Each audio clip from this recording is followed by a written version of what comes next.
and welcome to Info Hub. Here is what you need to know for today, Wednesday, June 6, 2018. Government not involved in GCOM's hiring, says President Granger. Disruptive behavior by PPP Commissioner forces premature end to GCOM meeting. Efforts being fast-tracked to eliminate mercury usage in mining. NDIA acquires amphibious excavator. GWI working to increase your water pressure. And over $200 million in contracts signed by the Communities Ministry. First, we tell you that President David Granger has stated that the government plays no role in hiring GCOM staff. This comes amidst the opposition's claims of ethnic imbalance. Zanil Williams reports. Election Commission is an autonomous institution. The executive branch of government has nothing to do with recruiting procedures. I expect that they'll be following normal practice in having persons who are fit and proper, persons who are qualified to hold positions in that commission. The head of state was speaking on the sidelines of a State House event held this morning. Opposition PPP GCOM Commissioner Robson Ben alleged that there was bias in the ethnic composition of the high-level staff at the GCOM Secretariat. Commissioner Vincent Alexander, briefing the media yesterday, explained that the body hires based on merit, not race. We do not necessarily share his concern. My own disposition has been that GCOM's approach to employment is one of a meritocracy. And if you want to change from a meritocracy to something else, then you have to make a concrete, rational proposal to create that change. That has not been done. A statutory meeting of GCOM was adjourned following a standoff between Chairman James Patterson and Ben. Additionally, President Granger said that he is awaiting a list from Parliament containing the names of persons selected to be the acting Chancellor, Chief Justice and Commissioner of some other agencies. Once this is submitted, the President will meet with Opposition Leader Barrett Jagdeo.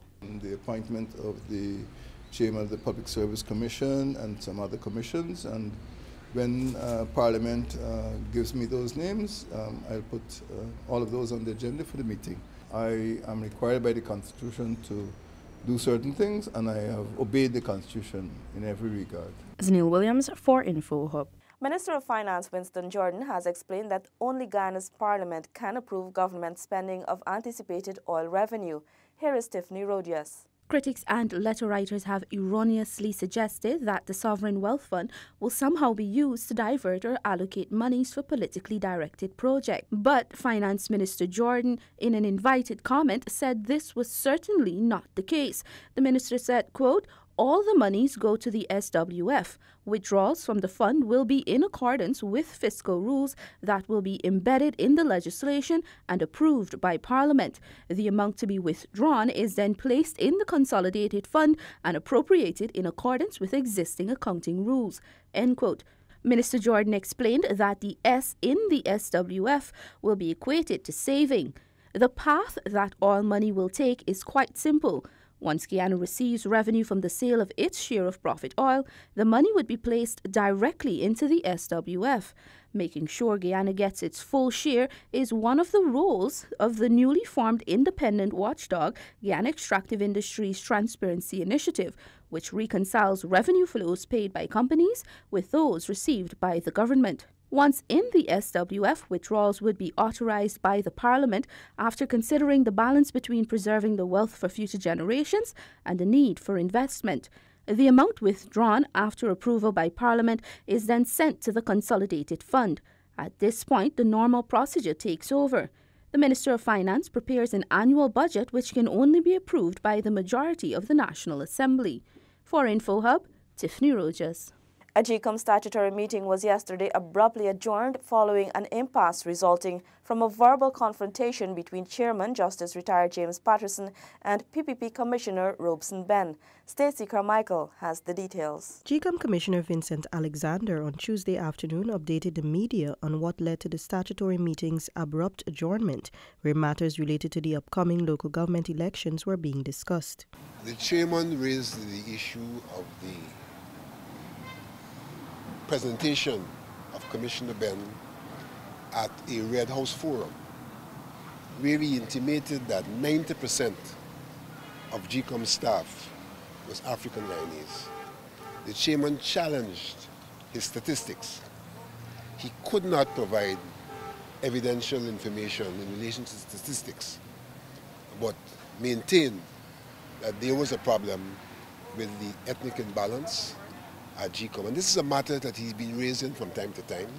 There's never been any proposition as to how this matter could be addressed. According to Alexander, since the chairman assumed office, there has been a disconnect and oftentimes disruptive interaction from the PPP commissioner.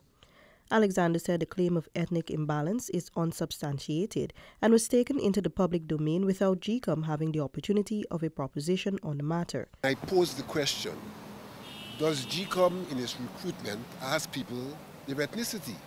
And on what basis can someone come with this percentage if we do not keep information based on ethnicity? For InfoHub, Stacey Carmichael. Tiffany joins us again to tell us that government will be speeding up its efforts to eradicate the use of mercury in the mining sector. Minister of Natural Resources, Raphael Trotman, said the recent mercury incident drives home the point why mercury has to be eradicated. We are intending to speed up our implementation. I got an email only yesterday from the United Nations Environmental Agency program, to have us be provided with assistance. The government has committed to eradicating the use of mercury in mining. It signed and ratified the Minamata Convention for the Eradication of the Use of Mercury in Mining in October 2013. We will need the support of the miners. It is not the government, it is not the GGMC or the Guyana Gold Board that use mercury. It is the miners who use mercury. 2 teams from the Pan American Health Organization, PAHO, will be investigating mercury emissions at the Guyana Georgian Mines Commission Brick Dam Complex. Minister Trotman noted it is a chance to review the standards and protocols used by the GGMC and Guyana Gold Board. And at some point in time we may have or either surpass the standards or not met them. And so I think this issue gives us a chance to review all the systems, all the protocols, and even to recalibrate them. The review would include examining the mercury exposure levels to ensure they meet international standards. For InfoHub, Tiffany Rogers. Low water pressure could be a thing of the past as GWI installs its supervisory control and data acquisition system. Isaiah Braffett has the details. Executive Director of Operations Dwayne Shako said that through the installation of logger devices, GWI can effectively manage each of its stations. Shako said that each logger is set to a specific PSI for each community. Once it falls below that mark, GWI staff will be alerted via email or a text message. We have 141 stations now and 26 treatment plants. And we've installed these loggers, 78 of these loggers right now. Region 3, Region 4, the entire Region 4 is complete. The entire Region 3 is complete. We're working on East Coast and East Bank right now. We have some in Linden, but we're hoping by the mid-August that we would have completed the entire 141 stations, which would allow us now to better monitor these stations. So rather than waiting now for customers to call and say, well, they're not receiving water or there's low pressure, we will have an early indication that something is wrong at the station, and then we can do a quick intervention. The system is also web-based, which allows for effective monitoring from any part of the world. I can be in China or Africa, and I can still able to receive the message, and I can check at any instant of time exactly what has gone on at the station and what is going on there presently. So it's a good system, and it's one of the systems we're working on to be able to monitor and control the entire country from one location where we can turn off a station, we can put it on back, and then we can be able to have a visual indication of exactly what's going on at each one of the stations. Implementation of the supervisory control and data acquisition system is another step in GWI's effort to ensure that all customers get the best service available. Isaiah Braffett for InfoHub.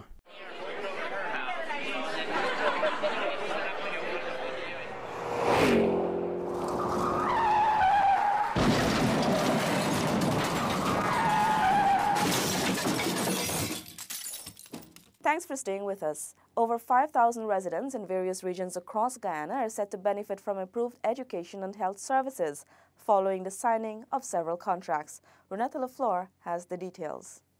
The contracts valued over $200 million were signed today in the Ministry of Communities compound in Kingston. Minister of Communities Ronald Bulkan said critical areas in these sectors were identified by the regions themselves. The determination of these projects was done through a visionary and consultative process of identifying the needs of communities and understanding the importance that these projects will offer to the beneficiaries on completion. The transport and regional sectors will also be enhanced in 6 regions.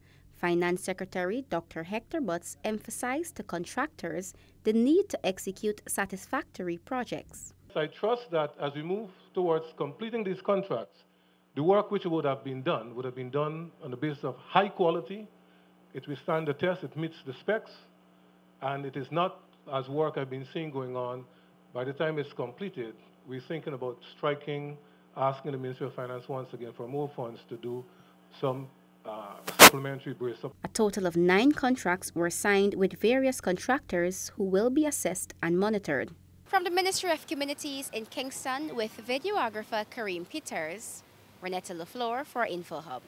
Minister of Indigenous Peoples Affairs Sidney Alicock formally signed a contract to have the indigenous residence extended. Stefan Gabriel reports. Following a visit by a parliamentary sectoral committee to the indigenous residents during the 2015 to 2016 period, a number of recommendations were made that the ministry has embarked on. One was the facilities extension.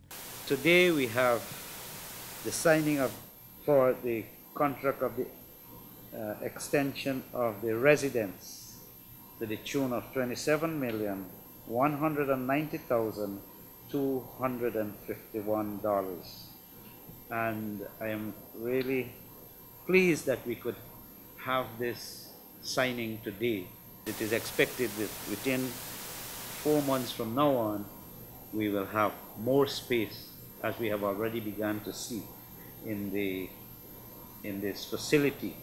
The contract was awarded to Mohammed Sattar & Son Company.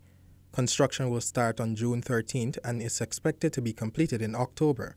In 2017, the dining area in the residence was extended, washroom and male and female dorms repaired, and a bus presented for the transport of residents. Currently, the maternity ward is being upgraded. These works amount to over 23 million Guyana dollars. For InfoHub, Stefan Gabriel. Thousands of UG students will soon benefit from a modern language lab to be funded by the Chinese government. The MOU signed between the university and the government of China for $4.6 million grant to purchase furniture, computers, headsets, and other items. UG's Deputy Vice Chancellor of Planning and International Engagement, Dr. Barbara Reynolds, told InfoHub that the lab is a necessity in Guyana's current business climate and will promote effective learning. For us, immersion in the language is critical.